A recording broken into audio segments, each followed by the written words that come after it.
suis libre de te louer, libre de t'adorer. Je suis libre de te donner la gloire. Je suis libre de te louer, libre de t'adorer. Je suis libre de te donner la gloire. Je suis libre de te louer, libre de t'adorer. Je suis libre de te donner la gloire.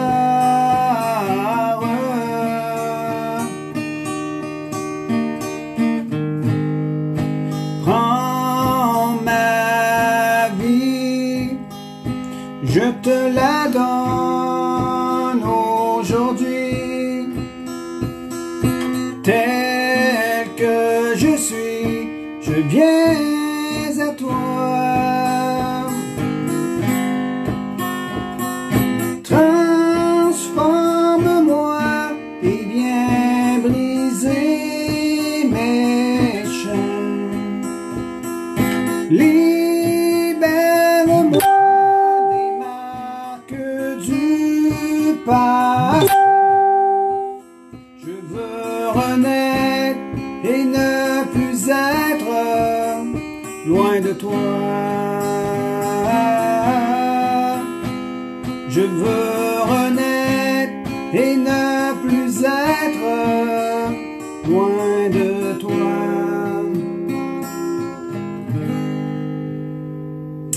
Alléluia. C'est par grâce que je vous fais cela, c'est juste pour... C'est par plaisir aussi.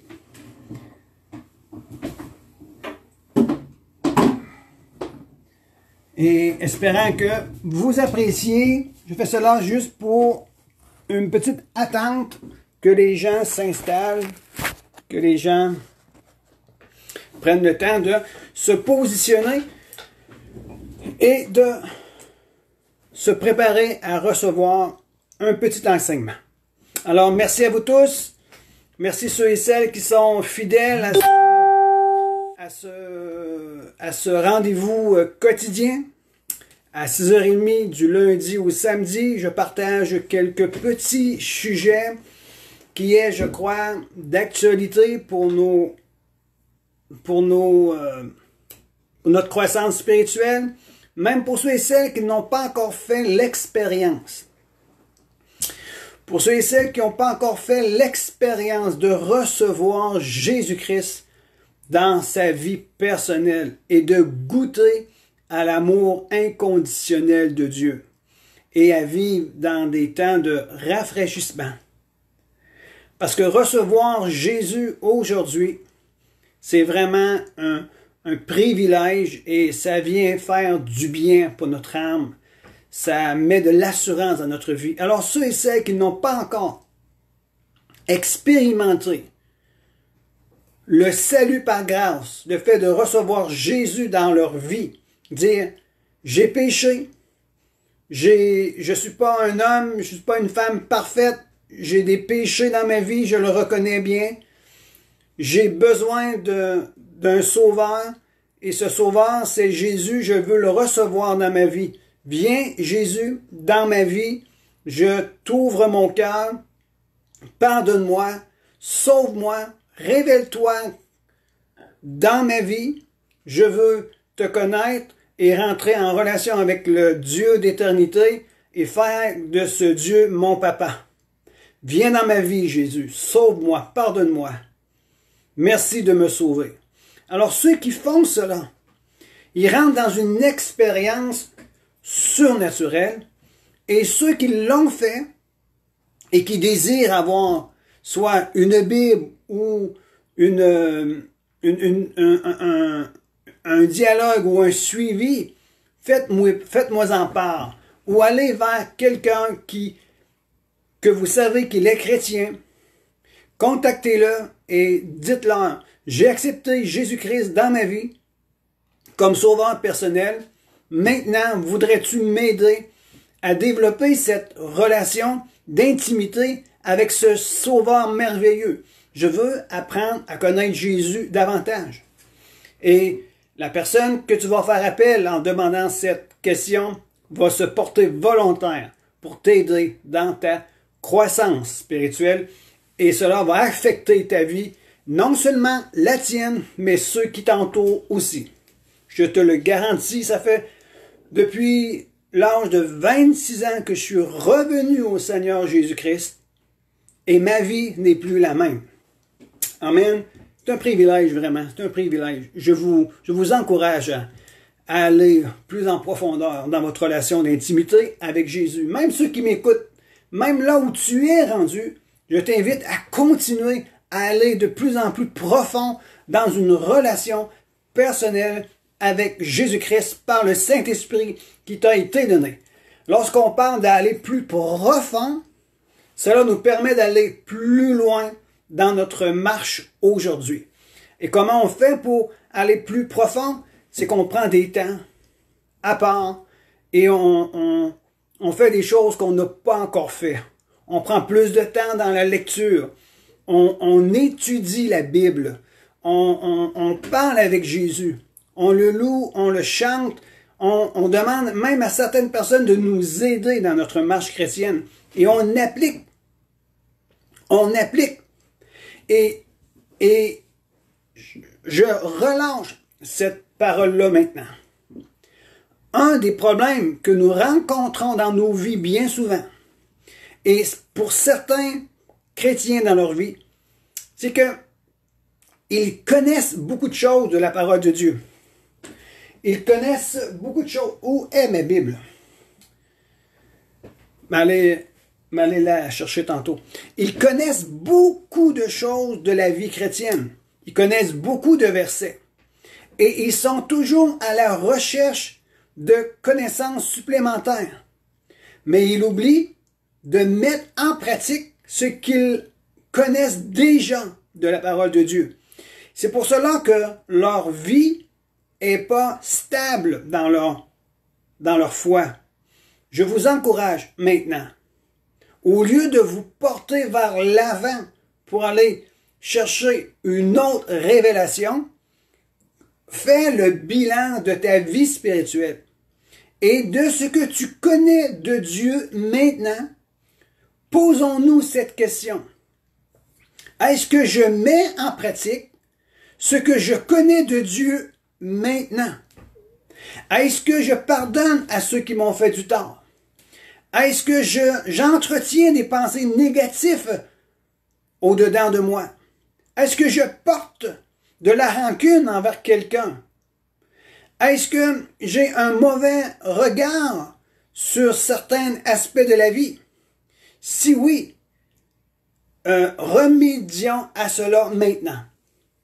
N'allons pas défricher le champ qui est au-devant de nous, mais défrichons notre cœur qui est en nous. Enlevons les obstacles qui nous empêchent de marcher et d'aller plus en profondeur. Vous savez que si je ne pardonne pas, c'est quelque chose que je sais, mais c'est quelque chose que je retiens. Alors, si je retiens une vérité qui a été établie dans mon cœur, comme le fait de retenir un pardon qui doit être relâché vis-à-vis de quelqu'un, c'est que je retiens en moi une vérité. La vérité est captive en moi. Elle est liée en moi. Et par conséquent, ça a un effet dans ma vie personnelle. Je suis moi aussi lié ou je suis captif de les choses que je tiens captif en moi. Vous et nous voulons vivre une vie de liberté. Il va devoir de notre part qu'on libère la vérité de par nos cœurs vers l'extérieur. Ce que je me fais comprendre ici, je reprends l'exemple de si je dois libérer le pardon vis-à-vis quelqu'un qui m'a fait du tort, et Jésus me dit, pardonne-lui, pardonne-le. Alors, si je ne le pardonne pas, j'empêche la vérité de se libérer dans une situation quelconque, tout en sachant que je dois libérer le pardon. Alors, je ne libère pas, j'active pas la vérité, je suis moi-même prisonnier de ce que je ne libère pas. Alors, si nous voulons aller plus profond dans nos relations personnelles, dans nos relations avec Dieu, il va falloir que nous mettions en pratique ce que nous connaissons déjà de la parole de Dieu. Et par la suite, nous pourrions aller de l'avant et aller chercher d'autres révélations que nous avons besoin. Amen. Je dois aller chercher ma Bible. Pardonnez-moi, je reviens. Ma Bible, est-tu là?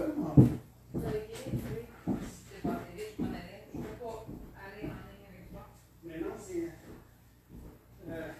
moi, je parle un peu plus tard. Ouais, ok. Ok, je suis de retour. Pardonnez-moi. Ok. Donc, je vous ai parlé que si on veut vivre libre dans notre vie, nous devons libérer la vérité. Amen. Et mettez en pratique ce que vous connaissez de Dieu maintenant. Mettez-le en pratique. Faites une analyse, un bilan sur les choses que vous connaissez. Et vérifiez si vous le pratiquez.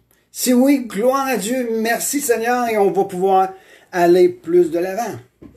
Ok, je vais relire Jean 8, 31-32, puis on va aller un petit peu plus loin ensemble. Alléluia. Jésus dit alors aux Juifs qui avaient cru en lui, « Si vous demeurez dans ma parole, vous êtes vraiment mes disciples. Vous connaîtrez la vérité et la vérité vous rendra libre. » Je ne veux pas revenir ici. C'est ce que j'ai parlé hier. Vous connaîtrez. Être disciple et de demeurer dans sa parole nous amène une connaissance.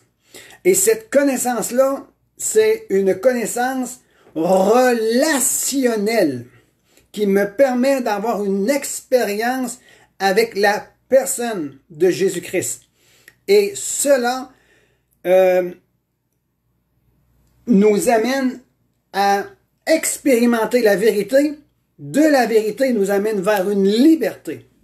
C'est la parole en nous qui doit agir en notre faveur. C'est la parole qui est déjà en nous qui doit agir en notre faveur. Ceux et celles, aussi bien que moi-même, les difficultés, les problèmes, les solutions que nous avons besoin, la sagesse que nous devons obtenir, le renouvellement de notre intelligence va provenir de la parole qui a été semée en nous. Et la parole va s'activer pour opérer un changement, une transformation en moi. Tout ce dont j'ai besoin, c'est de connaître sa parole et de demeurer dans sa parole et de laisser sa parole être Dieu dans ma vie pour activer ce dont pour laquelle j'ai reçu la parole. Ok, on va aller un petit peu plus loin ici. Osée 4, verset 6. Je ne sais pas si je vous en ai parlé hier, mais on va aller lire ici. Osée. On va oser y aller. Osée, c'est après Daniel. Osée 4. Osée 4. Je ne sais pas si votre Internet va bien chez vous, mais ici, en Gaspésie, à l'endroit où je suis, l'Internet ne va pas très bien ce soir. Bref, merci Seigneur. Osée 4, verset 6, et je vais le mettre en relation avec Jean 3, 16. Mon peuple est détruit. Mon peuple est détruit parce qu'il lui manque la connaissance. Puisque tu as rejeté la connaissance, je te rejetterai. Et ici, ce que nous devons comprendre, c'est lorsque nous rejetons la connaissance, il y a quelque chose qui s'opère dans ma vie. Nous rejetons la connaissance et il y a le début de la destruction qui s'empare de nous. Parce que la connaissance ici nous fait allusion à la connaissance relationnelle de Dieu pour l'appliquer dans nos vies. Si vous demeurez dans ma parole et que ma parole demeure en vous,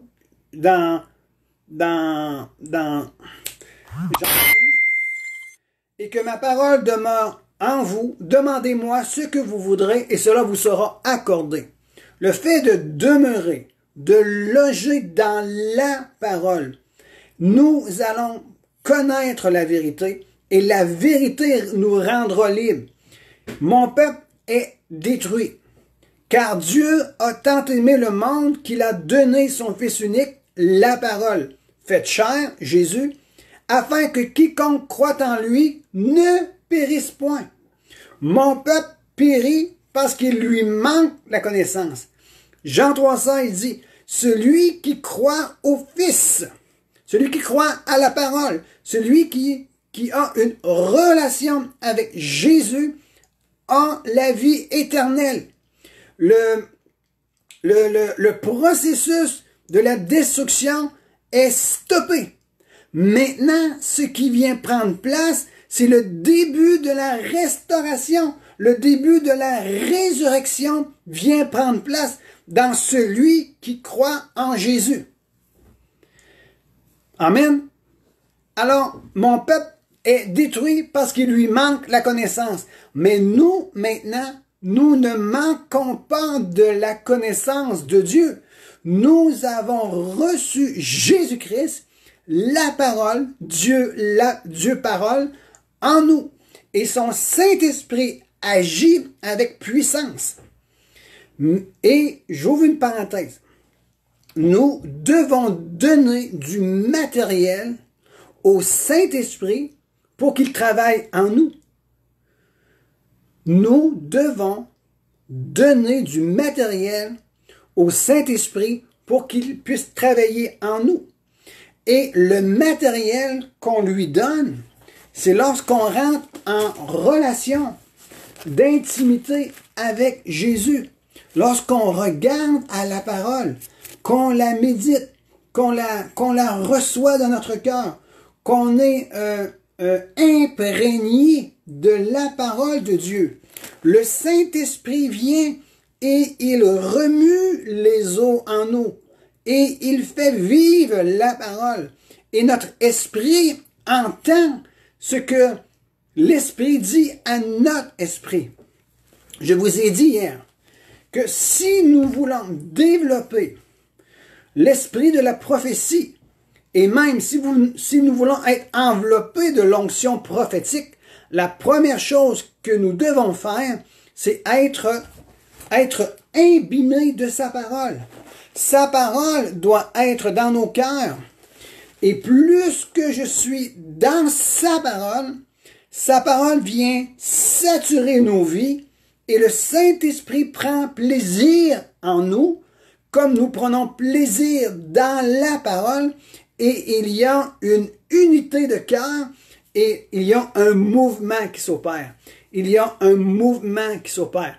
Jésus a dit, lorsque le Consolateur viendra, il prendra de ce qui est à moi et il vous le communiquera. Est-ce que c'est vrai? Dans Jean 14, il dit, l'Esprit de vérité vous ramènera, vous rappellera les choses que je vous ai dites.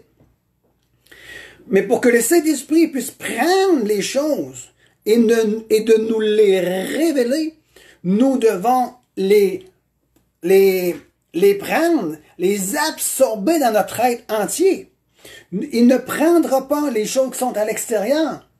Ça peut arriver, mais bien souvent, parce que nous devons être en relation, intimité avec Jésus-Christ, nous prenons sa parole, nous nous nourrissons chaque jour et l'Esprit de Dieu le prend et il nous les révèle dans notre esprit.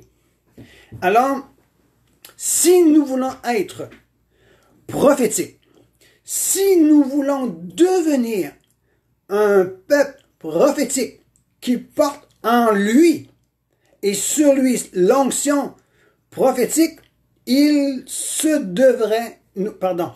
devrons au préalable être des hommes et des femmes qui portent la parole de Dieu dans nos cœurs.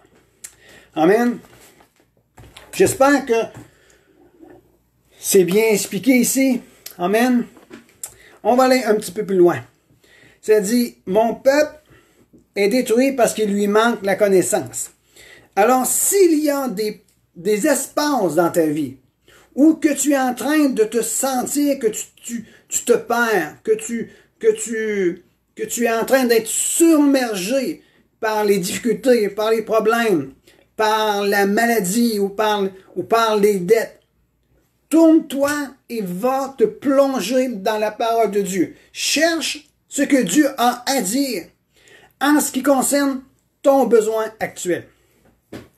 Exemple, si tu as un besoin et tu es capable de mettre le doigt sur ton problème, je ne dis pas de mettre le doigt, de pointer les autres. Non, je dis, si tu es capable de mettre le doigt sur ton problème, sur la situation qui ne fonctionne pas, va dans le livre de vie et cherche la prescription spirituelle pour ton besoin.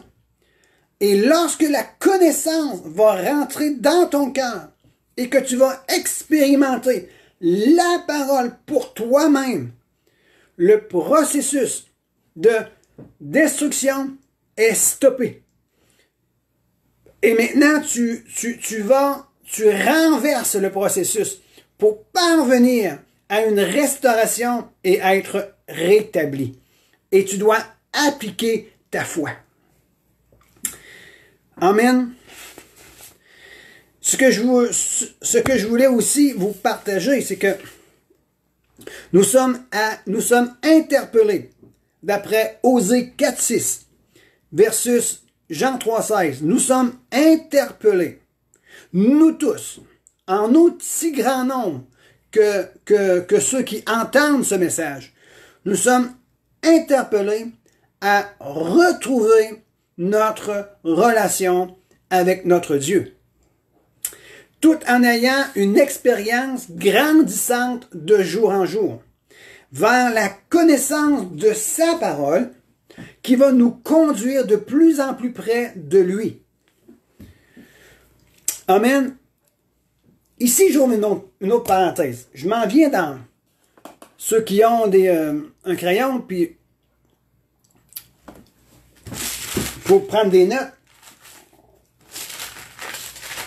tournez dans 1 Corinthiens 8, verset 1, j'avais pris cette petite note-ci. Je vous ai parlé tantôt,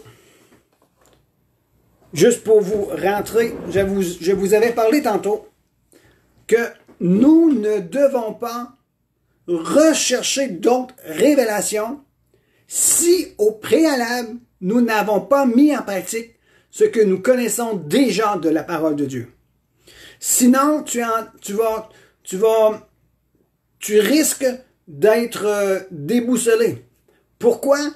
Parce que ce que nous connaissons de Dieu maintenant et que nous avons mis en pratique dans notre vie, c'est comme la plateforme ou le fondement de notre vie spirituelle. Tout ce que tu as mis en pratique dans ta vie et que c'est ancré dans ton être intérieur, personne ne pourra te l'enlever. Et jamais tu pourras perdre ton assurance en Jésus-Christ. Pourquoi? Parce que tu as connu une vérité et que la vérité a agi en ta faveur parce que tu l'as mis en application. Jamais cela ne te sera ôté. Alors tu peux continuer à bâtir et à construire ta vie spirituelle et la fondation ne sera pas ébranlée. Elle va demeurer ferme, sûre et solide. Mais si il y a des choses que tu connais dans ta vie spirituelle et que tu n'as pas mis en pratique ou que tu ne veux pas mettre en pratique pour des raisons X et que tu te portes vers d'autres révélations, ça va créer des brèches dans ta construction. Et tôt ou tard, tu seras éprouvé dans ce que tu n'as pas mis en pratique. Et ta vie va basculer.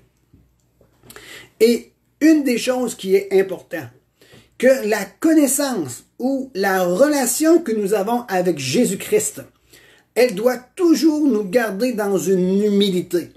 La révélation, la connaissance que nous avons de Jésus aujourd'hui, prends garde à l'état de ton cœur, prends garde à l'état de ta pensée. La connaissance ne doit pas t'amener dans un orgueil. La connaissance que nous avons et notre relation que nous avons en Jésus-Christ doit être continuellement enrobée d'amour. Doit être continuellement enrobée d'amour. D'amour vers notre Dieu et d'amour vers son prochain. Parce qu'il se peut que, ça dit que 1 Corinthiens 8, la deuxième portion du verset 1, la connaissance enorgueillit, ou la connaissance peut nous rendre orgueilleux, mais l'amour édifie. La chose la plus importante dans notre vie, c'est l'amour. C'est avoir un amour envers notre Dieu et un amour envers les autres. Et lorsque nous sommes dans l'amour, c'est l'atmosphère idéale pour faire en sorte que la connaissance que nous recevons, la connaissance spirituelle que nous recevons, elle rentre et elle nous garde toujours dans l'humilité à cause que nous sommes enveloppés d'un amour sincère, d'un amour authentique vis-à-vis de notre Sauveur et Seigneur et un amour authentique porté vers les autres. L'apôtre Paul dit que, je paraphrase ici, il m'a été donné comme un ange qui vient me souffléter continuellement, afin que je ne m'enorgueillis pas à cause de l'excellence de la connaissance que j'ai reçue. J'ai demandé 3 fois au Seigneur de m'en délivrer. Dieu m'a dit, ma grâce te suffit. Même Paul avait comme un ange qui venait lui souffler à l'oreille de ne pas s'enorgueillir. Alors c'est ce que nous devons faire aussi. Nous devons toujours rester dans l'amour. Et en restant dans l'amour et à considérer aussi les autres, ça protège notre cœur d'être enflé d'un esprit d'orgueilleux à cause de l'excellence, de la connaissance que nous recevons dans notre intimité avec Dieu. Amen. Et ça, c'est important. C'est important. Et lorsque vous faites une expérience spirituelle, l'expérience qui ne vous conduit pas de plus en plus près du cœur de Dieu, vous devez prendre garde. Je veux m'expliquer ici. Si vous faites une expérience spirituelle et que cette expérience vous amène pas à donner la gloire à Dieu et qu'elle ne vous garde pas dans une intimité profonde avec Dieu, rejetez, mettez cela de côté pour un instant. Parce que les expériences doivent toujours nous emmener dans une plus grande intimité avec Dieu. Les expériences, la connaissance, ce que tu fais, doit toujours te garder en lui. Et les expériences doivent toujours nous établir dans une relation. Les expériences que l'on fait doivent toujours nous établir dans la relation. La relation avec Dieu et la relation avec nos conjointes, pour tisser nos liens de plus en plus profonds. Il y a beaucoup de chrétiens qui font des rêves, des songes. J'ai eu une révélation et Dieu m'a dit ceci. Et lorsque tu entends leur expérience, tu vois qu'il y a un détachement du corps ou un détachement relationnel vis-à-vis les autres. Et c'est comme s'ils se retirent pour se mettre à part. Je peux vous dire ceci, que ces genres d'expériences-là doivent être revus, repensés et exposés devant la présence de Dieu afin de savoir et de bien juger cette expérience-là. Je ne mets pas en doute les expériences, mais prenons garde à ces choses. Amen. Alors, le temps passe beaucoup. J'ai sorti un peu de mon contexte, mais je voulais simplement vous expliquer des choses de base, des choses qu'on doit comprendre et qu'on doit saisir. Amen. Alors, que Dieu vous garde, que Dieu vous bénisse abondamment. Et n'hésitez pas, si vous avez des questions, si vous avez des sujets qu'on puisse partager ensemble, s'il y a des choses que j'ai partagées que tu veux que j'explique un peu plus, dis-moi-le, laisse-moi savoir. Mon épouse, parfois, me dit ceci. Michel, on n'est pas dans ta tête. Toi, tu penses d'une manière, mais parfois, nous, on pense... Des fois, toi, tu penses que nous, on a compris, mais parce que tu es dans ta tête, il faut que tu expliques des fois un peu plus. Alors, s'il y a des choses que je peux faire pour vous, n'hésitez pas, je suis là pour vous. Que Dieu vous garde abondamment. Et nous avons un Zoom jeudi à 4 heures. Ceux et celles qui sont intéressés à se joindre à nous, je vais laisser le numéro de la réunion. Vous pourriez vous connecter avec nous jeudi à compter de 4 heures. Que Dieu vous bénisse abondamment et à demain. À la prochaine.